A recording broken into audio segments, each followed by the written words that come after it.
Hello everyone, my name is Kyla Denwood and I am on a mission to increase the accessibility of international affairs opportunities and careers with the Youth International Leadership Initiative, YILI for short. Before I introduce this organization, I would love to give you some background on our current international affairs climate. From food insecurity to climate change to the COVID-19 pandemic, we can plainly see how international affairs and foreign policy affect our local communities and our daily lives with a simple trip to the gas station. As the world becomes more globalized, it is up to our national governments and civil society organizations to protect the US economy as well as advance our nation's interests and the security of the American people. Luckily for us, the US has acted as a global hegemon of world politics, shaping the geopolitical order since 1945. In a perfect foreign policy system, the United States utilizes its unique source of strength, its diversity and plurality, to operate in our diverse world.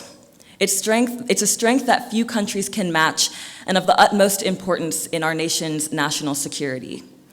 But while this idea is important in theory and has been repeated by our nation's leaders, such as President Biden, Secretary of State Blinken, and just yesterday by USAID Administrator Samantha Power, let's take a look at its execution by asking ourselves, who are our nation's international affairs leaders? To put a number to this question, we can take a look at the makeup of our nation's leaders of foreign policy at the US State Department. Oh, whoops. Great.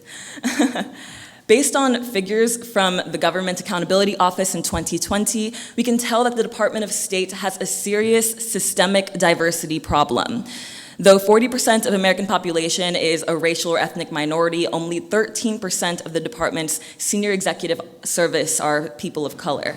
The Department of State was more diverse in 1986, literally, than it is now. According to the GAO figures, the ratio of African American employees has fallen since 2002. And personally, as someone who is looking to make an impactful career as a Foreign Service officer one day, a rather harrowing figure to me is that just 3% of the senior Foreign Service is Black. Since 2002, we have disproportionately lost senior Foreign Service officials who are non-white and non-male. Now, since the George Floyd shooting and America's racial reckoning in the summer of 2020, many government agencies and civil society organizations have acted to mediate this problem by hosting summits and speaking at colleges about careers in international affairs. And don't get me wrong, all advice is good advice, but we have been here before. Diverse young people have been systemically excluded from these conversations and events, and now more than ever, it is time for us young people to demand a change, to pull up folding chairs to the decision-making table. When compared to our elder counterparts in middle and late career journeys, youth can provide the most insightful advice when it comes to maneuvering around this area and entering into this competitive and costly career field.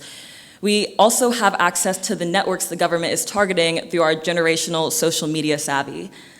This is why I founded the Youth International Leadership Initiative, this non-for-profit, non-partisan organization that seeks to increase the involvement of diverse students and young professionals from non-coastal areas in international affairs careers. We will pay special attention to recruit students of color and individuals of lower socioeconomic status in our efforts. YILI was founded by myself with the help of my friends that I met while working at as a youth ambassador at Expo 2020 Dubai, the first World's Fair in the Middle East. The State Department recruited 75 American youth from across the country with the intention of highlighting American diversity to the public.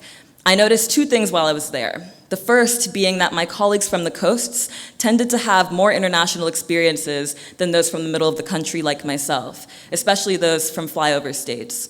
The second was that even though we were recruited to represent the United States, the diversity of the United States, my white colleagues at Expo were more often chosen to meet with the international delegations and the world-famous performers and musicians than my colleagues of color and myself.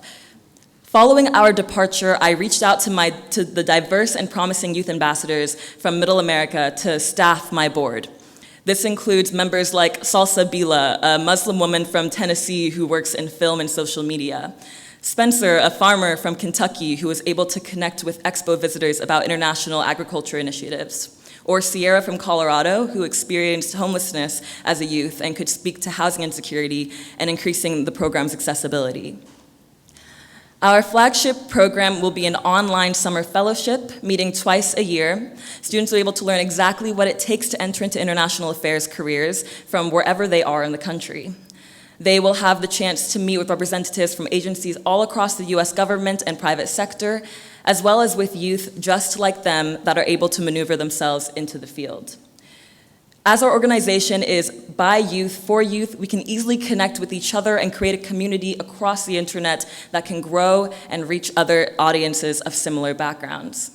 And by building the knowledge of international affairs opportunities, including the fellowship programs and study abroad opportunities, we hope to create a pipeline for for youth from non-traditional backgrounds when entering into international affairs careers.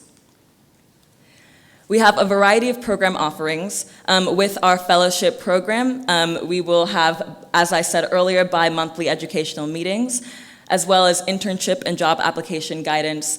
Will increase their knowledge on competitive fellowship applications within this field, and we'll also be having a final project on a career, region, or technical interest of the students, similar to this Pitch Day event here. As we scale up and offer more opportunities for those that are not a part of our initial inaugural class, we will offer public virtual events surrounding different topics that will reach local and global audiences. We will offer passport and study abroad scholarships. And finally, we will offer an international career or internship fair within this field, specifically for diverse students from flyover states or Middle America. Our goals are to increase the awareness of international affairs in underserved communities, provide guidance for the next generation of international affairs leaders, and then bridge the knowledge gap of competitive scholarships and fellowships, such as the Gilman program that provides funding for FAFSA students to go abroad, as well as a critical language scholarship that provides funding for students to go across the world and learn critical need languages. As you can see here, this is a picture of our first event with World Chicago, where we spoke to 15 youth diplomats who are diverse students from across the Chicagoland area that are interested in pursuing international career opportunities. So how can you support? You can follow us on our social media platforms. We are live on Facebook, Instagram, Twitter, and my favorite social media platform, LinkedIn. You can nominate a student to participate in the program. As many of us know, a lot of us feel imposter syndrome, especially as we're entering into this field. And in order to access a larger variety of students, we hope to have a nomination platform. So students can come in that we're not initially thinking about this as a career field, but learn more about the opportunity and hopefully engage further. You can mentor a student. We need a variety of mentors, whether you are from a young professional like myself or a distinguished in your international career. And you can donate. So imagine yourself as a young person and entering into a room where not many people look like you. You might feel unprepared. So for our fellowship program, we are asking for $5,000 to receive, so students can receive professional toolboxes, which will include a notepad, calendar, as well as other things that they will need in order to pursue this career. We're also hoping to fundraise for passports and study abroad fellowships. I actually received my first passport for free from my university, and you might not think it, but $75 is sometimes really hard to afford, especially for students that are putting themselves through college. So even a small donation of $75 can change a student's life for the better. So thank you so much. And please follow us on social media for more information, and especially for more careers tips and opportunities for young professionals entering into this field. As I wrap up today, I would like to thank my YILI board members, our supporters from the State Department and the Citizen Diplomacy Action Fund, the Pacific Council for International Policy, my mentor, Nola Haynes, and the WCAPS family, and many AMPLIFY speakers that have advised me along the way. And most importantly, Jasmine, Valerie, and my cohort members, without which I would not be here today. Thank you for your support, encouragement, and helping me build the confidence to make this vision turn into a reality. Thank you, and have a great rest of your day.